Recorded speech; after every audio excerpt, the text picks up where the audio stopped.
What are you willing to die for?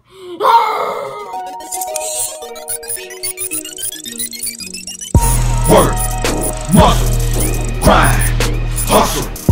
Work, muscle, grind, hustle. No days off, no days off, no days off, no days off. Put it in work till the day that I die. I'ma live life with no days off.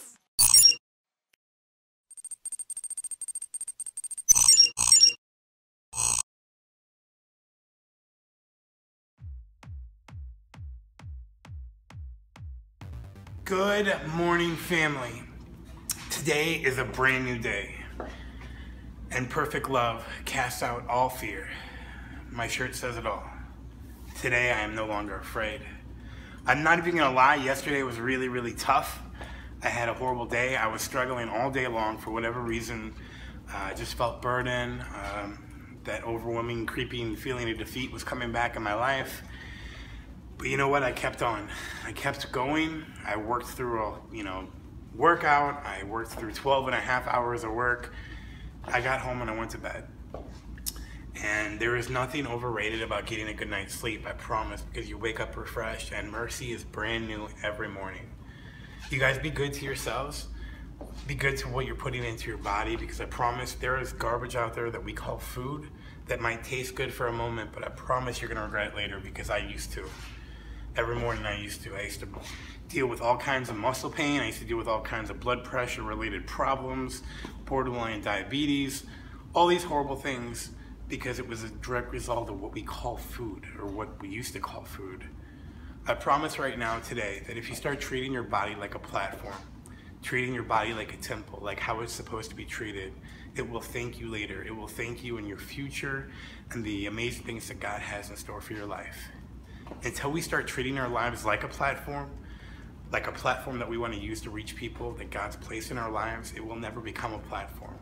So I challenge you today, do what's right for you, because I promise everything else, all this other stuff that we think matters, it's just cornflakes, it's just extra stuff.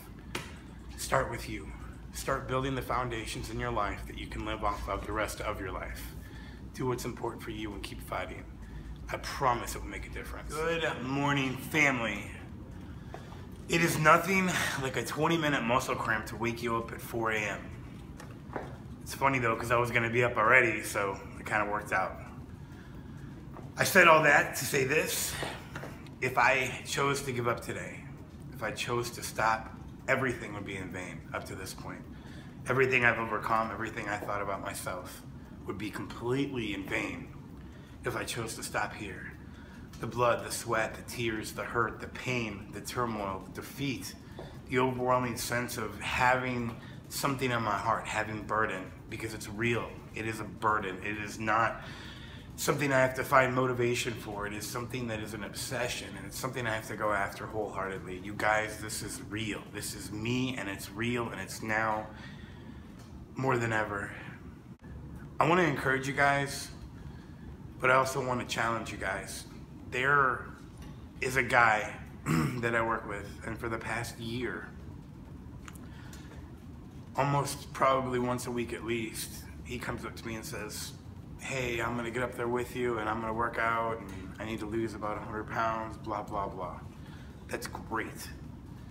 It's good that you want to. Good intentions are great, but I'm gonna tell you what, if it stays there, if it's just an intention, that's all it's ever gonna be, you guys. Give me somebody that wants it. Give me somebody that's willing to do whatever it takes to get it, because I promise those people are gonna go somewhere. Those people are truly gonna make a difference for themselves, for the people around them. Give me those people. Good intentions are great. Saying something is great, but saying something and doing it is completely different. Give me those people, because I want to work with those people. I want to help those people, because that's real. That feeling of not being able to settle anymore, that's real, because I used to be there. I am not called to people that want to trim. I'm not called to people that want to lose 10 pounds so they can get into this dress or they can get into this suit or whatever it might be. I'm called to people that are on their last leg. I am called to people that have nothing else in their life going on and they know that they need something else. I'm called to people that are morbidly obese. I'm called to people that are broken, that feel defeated, I'm called to those people, and those people, they're truly gonna change.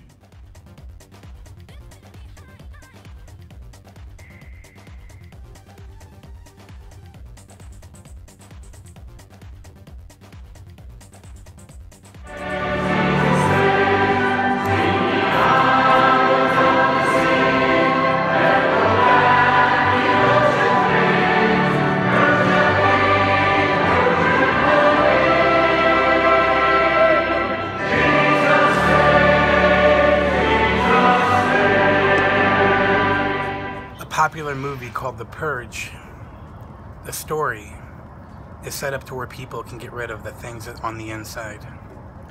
One night a year, it's legal for somebody to go out and commit any kind of act of crime, whatever it might be, to purge whatever hurt, to purge whatever is on the inside. I feel like the purge is every day though. I feel like we have that opportunity every day to get rid of whatever we're holding on to. The mountains that we're carrying with us, the defeat, the depression, the shame, the guilt for bad decisions from the past. Every time that we hold on to those things, I feel like we, in a sense, tell God that the price that He paid isn't good enough, because we're still holding on to those things, and we're not allowing God to take them away from us. We're not allowing God to give us true freedom and true mercy and true grace, because we're so wrapped up in what we think is such a big deal to God, but it's really not. There was a story of an old Navajo Indian who told a story to his grandson. And he told his grandson that inside of him were two wolves. One of them was full of defeat, full of pain, full of anger, full of greed, full of laziness. And then there was another wolf. There was a wolf that was full of encouragement, full of hope, full of victory. And the grandson listened, and the Navajo grandfather went on to say that both of the wolves inside of him were constantly fighting a battle. They were constantly at war with each other. At the end of the story, the grandson asked the grandfather, well, which one wins? Which one will be the victor at the end of this battle? And the grandfather looked at him and said, the one that I feed. I want to share something that's probably really hard. It's not glamorous at all.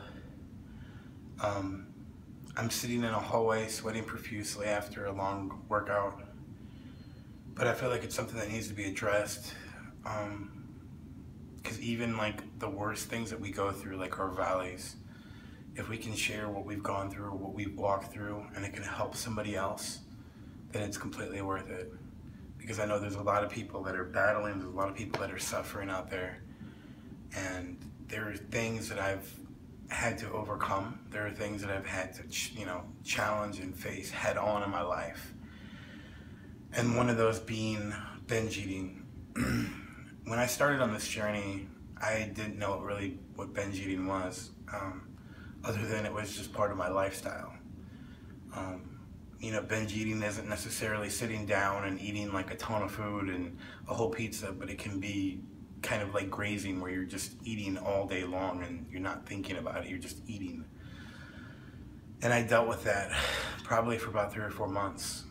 Even during this journey, I would eat right Monday through Friday and work out every day constantly, and for whatever reason, something would set me off on the weekend. And I would make one bad choice, and one bad choice, whether it be, ice cream or whatever it might be, one bad choice always led to another bad choice, and so on. And so would progress my whole day and my whole weekend. And then I would wake up Monday morning, coming to work out, feeling horrible. The experience of binge eating is almost like a drug addict trying to get his fix. It's the only way I can really explain it, trying to find that next high, trying to find that euphoric feeling, but you're constantly chasing it, and then you never find it. You just end up feeling with the same regret, the same defeat that you felt before, and it is no way to live for anybody. But that used to be my life. I did that every day. The struggle with this addiction is real. People that have had issues with eating, people that are morbidly obese, they completely understand. And if you've ever been there, you know where I'm coming from. The biggest way to overcome any kind of struggle like that is to know your weaknesses and stay away from them as far as possible. Don't surround yourself with things that you know is going to be a stumbling block for you. Don't bring garbage into your house. Don't do anything that you know would probably make you detour from the path that you're on. And this doesn't even go with just weight loss, but it goes with anything in your life. If you're a drug addict, stay away from drugs, stay away from people who do drugs. If you're an alcoholic, stay away from alcohol, stay away from people who drink. Don't even go near it.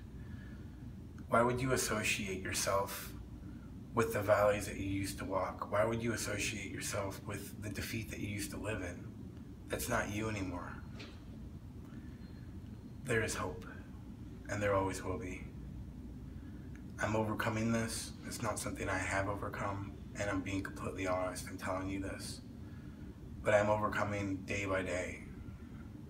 And I'm proud and thankful to say that it's been a couple months since I've dealt with that. But I am nowhere near to the point where I feel like it's not an issue in my life, because I think it probably will be forever. We are all but one mistake away from feeling like the worst person in the whole world, but one mistake away from being in complete defeat. But it's not someplace we have to live, I promise. There is always hope. Thank you guys for listening. If this resonates with anybody, I hope it does. If this helps anybody, I hope it does. But the only way out is to find a way out. The only way to do it is to do it. Keep going. Love you guys.